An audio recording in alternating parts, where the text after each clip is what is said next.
તો ઓહો.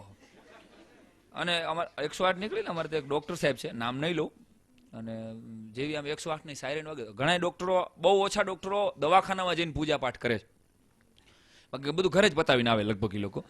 પછી ત્યાં તો સીધું શું કાપવાનું એ બધું હાલતું હોય. હવે બરાબર હજી તો પૂજા પાઠ અગરબત્તી કરતો હતો ને, એમાં સાયરન વાગી ને એટલે ડોક્ટર સાહેબે સીધો કમ્પાઉન્ડરને ફોન કર્યો કે દર્દીને ઉપર જ લઈ લે સીધો ઓપરેશન થિયેટરમાં ભાઈ. હા, એટલે ઓલો કમ્પાઉન્ડર કે ભાઈ તો એમને એમ નીકળી,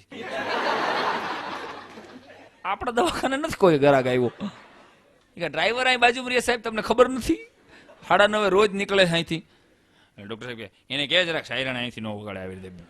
આમ આપણને એમ થાય ગ્રાહક વ્યુ ગયું આપણું.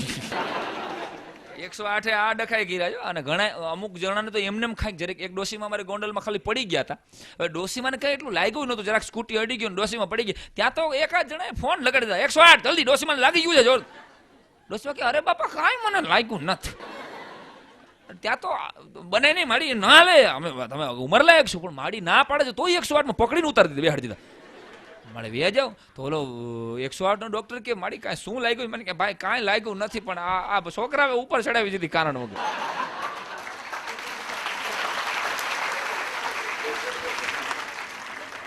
કે તું હવે આ સાયરન બંધ કર, નકર કાનમાં ધાક પડી જશે.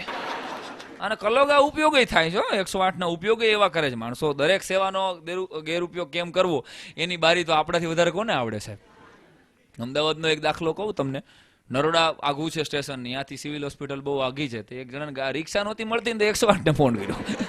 પડીને કે સાહેબ બહુ પગ દુખી ગયો. એટલે ડોક્ટરને તો ખબર પડી જાય ને, તો કે આ ઠીક ખોટો છે હાવ. હું કે સાહેબ સાચે ને લાગે કે માફ કરજો સાહેબ, હવે હરખું થઈ ગયું કે હું ઉતરી જઈશ, વાંધો નહીં કે. રિક્ષા વાળો 80 કહેતો તો આ 40 રાખો એ કહેતો. એટલે ભાડા કઢાવે એવાય પીડ્યા છે. અને એક વાર તો 108. હવે વકીલોએ જોજો, બધાના ધંધાની વાત કરો, ડોક્ટરની વાત કરી, વકીલોએ છે ને, માફ કરજો કોઈ વકીલ બેઠા હોય તો, વકીલ મને વાલા બહુ. અને વકીલોએ બરાબર શરૂઆત એવી કરી હોય, ઘણા વકીલને નવા વકીલ થયા હોય, કાળો કોટ પહેરીને નીકળી ગયા હોય, પછી કોઈ વાતે કેસ મળતા ન હોય, પછી લોકો શું નક્કી કરે ખબર? એને કે આ 108 નીકળે ને એટલે એમાં તૈયાર કેસ હોય.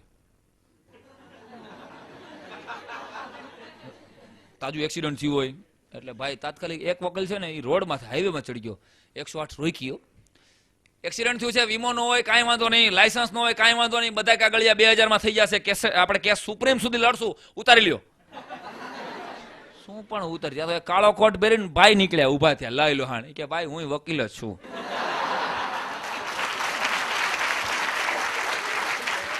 ઓલો કે હું દર્દી છું, સાનો મુનો રે, હું આ કેસ ગોતતો હતો ને એમાં જ અડફેટે આવી ગયો, અને હવે જવા દે કે. એટલે 108 ની વાત નીકળે છે. હું તો ત્યાં સુધી કહું છું કે હવે લગ્નમાં છે ને, લગ્નના વરરાજાની ગાડીને બદલે 108 ની વ્યવસ્થા રાખો. સમજાશે. લગ્નની ગાડીની જરૂર જ નહીં, આ પછી ભંગાવાનો છે ને, અટાણથી ટેવ પાડવાને કે ભાઈ સાયરનનું વાગ છે, આવી રીતે ઇન્જેક્શનનું ભોકાશે તને.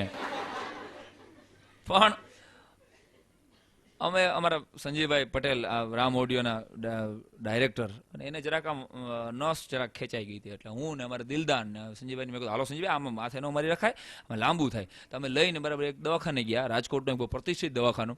સંજયભાઈ તો બોલતા નહોતા કાંઈ, પણ અમને અમારી બેને બોલ્યા વગર ન હાલે એમ, કેવા દાખલા બને એમ. એટલે મેં ડૉક્ટરને કીધું, મેં કીધું સાહેબ આ અમારા મિત્ર છે સંજયભાઈ, અને જરાક એને પ્રોબ્લેમ છે. મને કે શેનો પ્રોબ્લેમ? મેં કીધું નસનો પ્રોબ્લેમ. મને કે એ તો અમારે છે.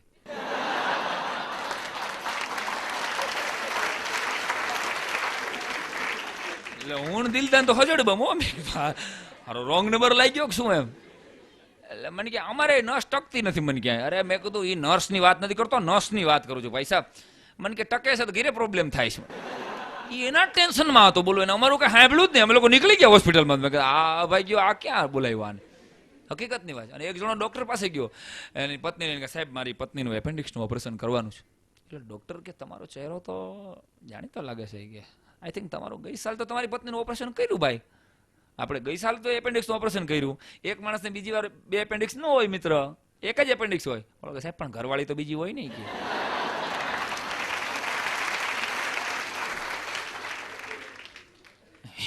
ઓની યાર છૂટાછેડા થઈ ગયા મારા, આ બીજી છે. મને કે ડોક્ટરોને કડે ચડાવી દો એનું નામ. પણ મેં કીધું ને કે એક ભાઈને સર્વાઇવલ સ્પોન્ટિડાયલિસ થઈ ગયું હતું. આવું અઘરું નામ એટલે આપું છું, ડૉક્ટરો હોશિયાર છે. કરોડપતિ આવે ને કોઈ દર્દી તો એને એમ કે તમને શું, તો કે તમને સર્વાઇકલ સ્પોન્ટિડાયલિસ છે આવું કે. અને બીજું ગામડાનો આવ્યો તો શું રક્તક છે, કાંઈ નહીં જવા દે.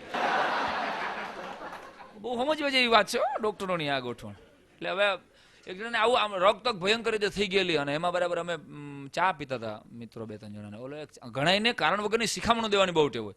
શું થયું સાહેબ આ ભાઈ કેમ કે એક મિત્રને આમ રક્તક થઈ ગયું, તો ગળામાં પટ્ટો પહેરેલો અને આમ હજડ બેઠેલો, ઓલો ચા વાળો કે શું થયું, તો કે રક્તક થઈ. અરે એમાં કાંઈ પીવા ન હોય, આમ કરો આમ કરો આમ કરો આમ કરો, જો રેડી થઈ જાય.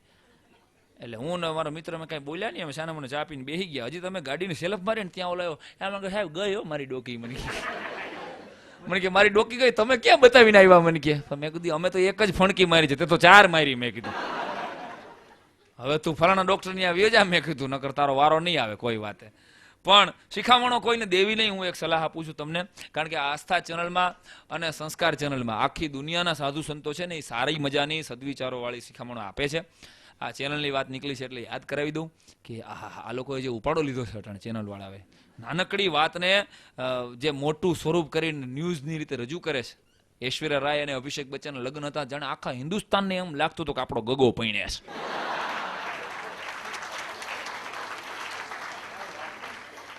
આ લોકો અને એવા બોલો જ્યાંથી જયા ભાભીએ, આપણે ભાભી જ કહેવાય ને ભાઈ, મારે એવા અંગત સંબંધ છે, નબળું શું કામ કેવું. જયા ભાભી સાડી લેવા જ્યાં ગયા હતા ને, ઐશ્વર્યા માટે જ્યાંથી સાડી લેવા ગયા હતા, એ લોકોના ઇન્ટરવ્યુ લીધા. બોલો વિડીયો લઈને પોગી જાય. તમને કેવું લાગ્યું જયા ભાભીએ સાડીમાં બાર્ગેનિંગ કરાવ્યું, કાંઈ વ્યાજબી કરાવ્યું ભાવ? આમ શું એને ધડ કરી છે તમારી યાર રૂપિયા ઓછા કરવા? અરે યાર એ ધડ ન કરે, એ ધડ કરાવે બાપા. એવી એવી વાતો બોલો. અને પાછો 300 જણા અભિષેક અને ઐશ્વર્યના લગ્નમાં જઈમાં. અમે દિલદારને આ સમાચાર સાંભળ્યા, દિલદાર મને કે આ અભાઈ ગયા છે 300 જણા, તો આપણે ગામડામાં કોઈ ગુજરી જાય છે દાડામાં જમે છે. મને કે આ કોઈ સમાચાર થોડા થયા, 5000 માણસો જમતા હોય અભિષેકના લગ્ન તો બરાબર કહેવાય કે આમાં 300 જણા છે ને એનું પાછું 300 જણા બ્રેકિંગ ન્યૂઝ. આ લોકો રીતસર, હું તો ત્યાં સુધી કહું છું કે ન્યૂઝનું સિઝેરિયન કરાવે છે દોસ્ત. કાંઈ હોય ને ન્યૂઝમાં ને એવો ઉપાડ કરે ત્યાંથી, બિહાર મેં એક શખ્સ, એટલું જોર કરીને બોલે આપણે થઈ જૂની કબજિયાત હશે.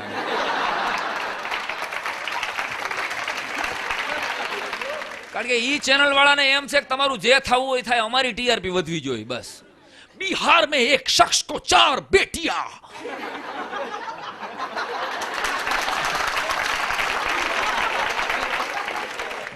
ઉભા તો રહ્યો, હજી ઉપાડવા તો દો યાર. बिहार में एक शख्स को 4 बेटियां, एक को अगवा किया गया, दूसरी घर से भाग गई है, तीसरी घर में आ नहीं रही और चौथी बेटी क्या कर रही है, देखिए रात को 10 बजे फलानी ठिकनी पूछड़ी चैनल पर.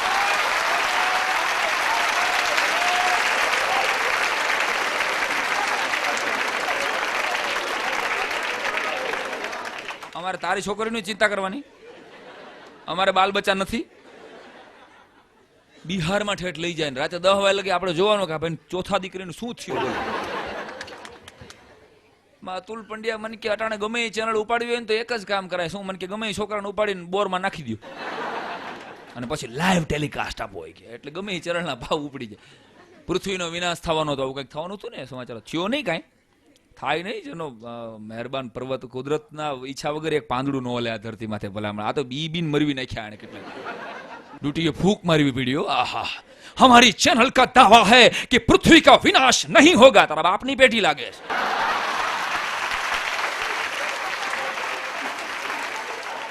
तू कहते विनाश થઈ જાય, તમારી ચેનલ कहते देखिए ब्रेकिंग न्यूज मेनका गांधी के घर में मच्छर क्यों. અરે યાર આ ન્યૂઝ કેવાય. આપણે કેટલા ટકા ભાઈ અમારી ઘરે. અને અમિતાભ બચ્ચન હોસ્પિટલમાં લઈ ગયો કે આપણા દેશની શાન છે બોલિવૂડની આખી, પણ એને ખીચડી ખાધી ને તો છાપામાં આવે પહેલા પેજ ઉપર, બોલો અમિતાભ બચ્ચનને ખીચડી ખાધી. એટલે ક્યાંય અટકે ને મારા ઘરના મને ક્યાં એમ જો અમિતાભ બચ્ચનને ખીચડી ખાધી ને છાપામાં આવ્યું છે. મેં કીધું હું 32 વર્ષથી ખાઉં છું, કોઈ દી અકીલામાં ન આવ્યું. અમિતાભ બચ્ચન ગામડામાં સ્કૂલમાં એક શિક્ષકે ગરીબ વિદ્યાર્થીના વાળ કાપી નાખ્યા. છોકરાએ કીધું કે મારા ઘરે પૈસા નથી બાપુજી પાસે અને વાળ મારે લાંબા છે ને તમે કાપી નાખો. આટલું કીધું ને ત્યાં તો આ ચેનલ વાળા બીજી દી પોગી ગયા. આને તો કઈ વિષયની જરૂર નહીં ને, ગમે એ વિષયમાંથી સ્ટોરી બનાવે. स्कूल का एक मासूम सा बच्चा सुबह 7:30 बजे अपनी स्कूल को जाता है.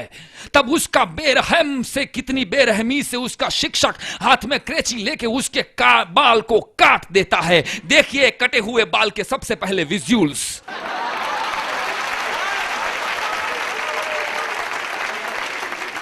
और 4 शैतानी दोस्तों ने उसकी साइकिल में पंचर कर दिया.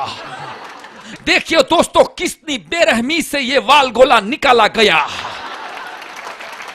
वाल गोला के सबसे पहले विजुअल्स हमारी फलानी ठिकनी पुछड़ी चैनल पर.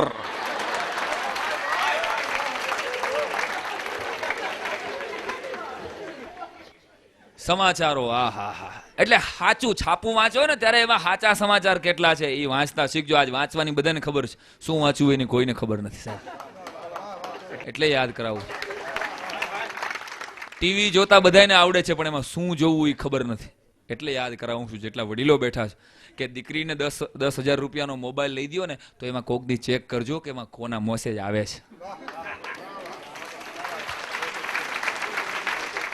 અને તમારા ગગાને 40,000 નું કોમ્પ્યુટર લઈ દો તો કોક દી રાતે 2 વાગે જાગજો.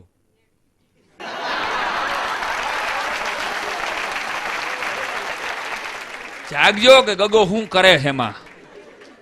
કહેવાનો અર્થ એ છે કે સંતાનોને સોનાની પેન વારસામાં આપો ને ભેરું, તો એની હારોહારીને શું લખવું એની સમજણે આપજો. એટલે હું કોઈ ચેનલનો વિરોધ નથી કરતો, પણ તમારા દીકરા દીકરીઓને ખોટી સ્પર્ધામાં ઉતારતા પહેલા વિચારજો. આપ તમે જોવો છો બિગ બોસ આવે છે કે નાચવાના ને ગાવાના નટાણા, તો એક પૂરો થાય તો બીજું ઓગો હળગાવે. તમારી પાસેથી SMS લઈને ખર્ચવા પૈસા આપવામાં, આપણે પૈસા દઈ છીએ. એક દીકરા આપણી ઘરે લગ્ન ગીત ગાવા આવવાના છે. પણ તોય તમારા સંતાનોને આવી સિરિયલોમાં ખોટી સ્પર્ધાત્મક પરીક્ષાઓમાં એટલા માટે ન ઉતારતા, હરીફાઈઓમાં, કે એને જીતતા શીખવાડજો, એને હારતા ન શીખવાડતા. હાર સ્વીકારતા કે દોસ્ત તારે સ્પર્ધામાં નાની નાની સ્પર્ધામાં રહી અને એ પોતાની જાતને સલામત ન રાખી શકે એવી સ્પર્ધામાં ઉતારતા વખતે આ સમાચારોની વાત નીકળી છે એટલે એક શેર યાદ આવે છે રાજુ મામા કે तुम जो समझ सकते तो हालात बदल सकते थे. तुम जो समझ सकते तो हालात बदल सकते थे. तेरे आंसू भी मेरी आंखों से निकल सकते थे.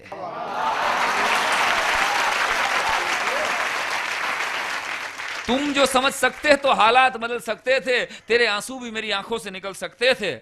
और अब गौर से सुनना दोस्तों कि हादसे इतने हैं देश में मेरे, हादसे इतने ज्यादा है देश में मेरे कि खून से छपकर भी अखबार निकल सकते थे. खून से छपकर भी अखबार निकल सकते थे. दोस्त, दाम्पत्य जीवनની વાત કરવા બેઠો છું અને આપણી તકલીફ જ છે કે આપણે કોઈને દુઃખ સહન કરવા તૈયાર જ નથી. કોઈ પતિ કે પત્ની, જેટલી પરણેલી સ્ત્રીઓ આવે છે સાસરિયામાં, એ બધીની તકલીફ બધી છે કે એને દુઃખ કઈ જોતું જ નથી. બાપાની ઘરે ભલે ટેફા ભાંગતા હોય, પણ અહીં આવી એટલે એસી હોવું જોઈએ, ગાડી હોવી જોઈએ. આપણી અપેક્ષાઓ વધી ગઈ છે. એટલે કહું છું કે આપણે જેટલી પરણેલી બહેનો છે ને એ બધી પત્નીઓ છે ને એ આખા ઘરને બદલાવા માંગે છે. તકલીફ એ છે કે એ સમજતી નથી. બાપુજી આમ ન કરવું જોઈએ, બાએ આમ ન કરવું જોઈએ, તમારે આવી રીતે વર્તું જોઈએ, દેરને કહી દેજો હખણો રહીએ. પણ તું 2 વર્ષથી આવી, બાપાને 60 વર્ષ થયા. આ બધા ન બદલે.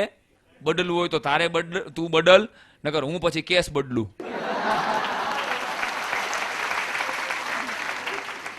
હા, આપણી તકલીફ એ છે. હું પાયાની 2 વાતો એટલા માટે કરું છું કે 2 બાજુ વાત. એક જોજો, ઘણી બધી સ્ત્રીઓ ભગવાનને પ્રાર્થના કરશે ને, બધી સ્ત્રીઓ ભગવાનને પ્રાર્થના કરતી વખતે એક જ પ્રાર્થના કરશે કે હે ભગવાન, મને એકનો એક પતિ છે ને 7 જન્મ સુધી મળજે. મને આ સંશોધન કરવાનો વિચાર આવ્યો કે દરેક સ્ત્રી એકનો એક પતિ 7 જન્મ સુધી શું કામ માગે. એક બેનને પૂછ્યું, એક બેન કેમ એકનો એક પતિ 7 જન્મ સુધી માગો છો? એટલે એ બેને બહુ સારો જવાબ આપ્યો કે પછી 6 જન્મ એને ટ્રેન ન કરવો ને.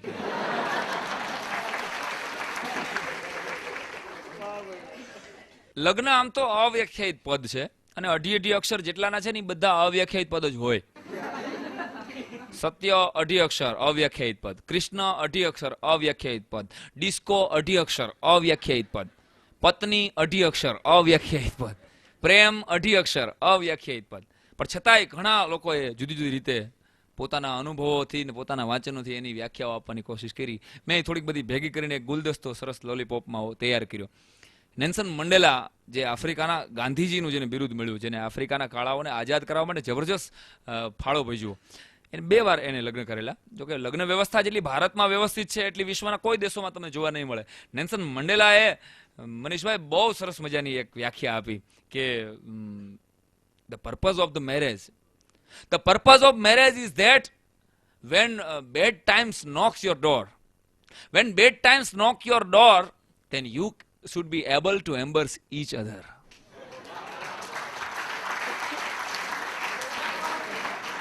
ચાલીસેક લોકોને સમજાણું. લગ્ન કરવાના મૂળમાં, હેતુમાં શું નેલ્સન મંડેલા લખે છે, કારણ લગ્ન કરવાનું એટલે કે જ્યારે ખરાબ સમય તમારી ઘરે આવે, તમારો દરવાજો ખટખટાવે, ત્યારે તમે પતિ પત્ની એકબીજાનો હાથ પકડી, એકબીજાને ગળે લગાવીને સમયનો સામનો કરી શકો. ભલા મારી દ્રષ્ટિએ દાંપત્ય જીવનમાં પ્રેમની ને સમજદારીની જરૂર છે ને, એ ઘરમાં તકલીફ પડે ને ત્યારે જ હોય છે. રૂપાળી સ્ત્રી ઉપર, રૂપાળી પત્નીના ચહેરા ઉપર ડાઘ પડી જાય પછી એને એટલા જ આદરથી જે સ્વીકારે ને એટલો પ્રેમ આપે ને, એ સાચો પતિ છે મારી દ્રષ્ટિએ. કે જાહો જલાલી જે પતિની હોય, કરોડોમાં રમતો હોય અને ક્યાંક ધંધામાં ફટકો લાગી જાય અને જ્યારે એ તૂટી જાય ત્યારે એને ટેકો દઈને ઉભો કરે, એને પ્રેમથી જમાડે, આ ઈ સાચી પત્ની છે મારી દ્રષ્ટિએ. બધું સારું હોય ત્યારે ઘણા પતિ જેવો પાસે ડાઉન થાય શેર બજારના આંકડાની જેમ, એટલે ઘરવાળી સીધી પિયર ભેગી થઈ જાય. બોલો, આવાય મેં જોયા છે કપલ અમુક. પણ લગ્નની વ્યાખ્યા આપવા બેઠો છું તો યાદ રાખજો, એટલું કહું કે ફોરેનમાં છે ને, વિદેશોની અંદર લગ્ન છે ને, એ 2020 વર્લ્ડ કપ જેવા છે. 2020 વર્લ્ડ કપ જેવા ફોરેનમાં. અને ભારતની અંદર લગ્ન છે ને, જીવનના છેલ્લા શ્વાસ સુધી ચાલનારી ટેસ્ટ મેચ છે. ભલા માણસ, છેલ્લા શ્વાસ સુધી ચાલનારી ટેસ્ટ મેચ. એટલા માટે કે છેલ્લા શ્વાસ સુધી પૂરી નિષ્ઠાથી, પૂરી જવાબદારી પૂર્વક, પૂરા દિલથી, જરાય ધીરજ ગુમાવ્યા વગર બસ રહીને રાખવાનું છે. એ વાત ઓર છે કે ગમે એટલા રન કરો તો મેચ ડ્રો જાય છે. ઘણા તો ચાલુ મેચે VRS લઈ લે છે. પણ કોઈએ લગ્નને પ્રેમનું સોવેનિયર કીધું છે મિત્રો. સાંભળજો, વિશ્વના કથકોની, વિશ્વના લેખકોની વ્યાખ્યાઓ યાદ કરાવું છું. કોઈએ લગ્નને પ્રેમનું સોવેનિયર કીધું છે, કોઈએ લગ્નને પ્રેમનું સ્મારક કીધું છે, કોઈએ લગ્નને હાસ્યની સમાધિ કીધી છે, કોઈએ લગ્નને પશ્ચાતાપનું ધામ કીધું છે, તો કોઈએ લગ્નને યુદ્ધ જેવું સાહસ કીધું છે, તો કોઈએ લગ્નને અનિવાર્ય અનિષ્ટ કીધું છે. આ અનિવાર્ય અનિષ્ટ છે. હું તો અહીંયા સુધી કહું છું કે લગ્ન છે ને, એ એક એવું પુસ્તક છે જેની શરૂઆત કવિતાથી થાય છે અને પછી બધું ગદ્યમાં હોય છે. પછી બધું અઘરું અઘરું વ્યાકરણ આવે, સંધિ ને, સમાસ ને, અલંકાર ને, દ્વંદ ને, આહા, મંદાક્રાંતા છંદ ને, શાદુલ વિક્રીડિત, પછી વ્યાકરણ. શરૂઆત સરસ મજાની કવિતાથી થાય. લગ્ન એક એવી લોટરી છે મિત્રો, વ્યાખ્યા ગળે ઉતરે સમજાય તો જ વધાવજો. લગ્ન એક એવી લોટરી છે જેમાં પુરુષો પોતાનો આનંદ અને સ્ત્રીઓ પોતાની સ્વતંત્રતા દાવ ઉપર મૂકે છે. श्री राम ऑडियो प्रस्तुत वैष्णवों ना वाला श्रीनाथ जी भाग 2।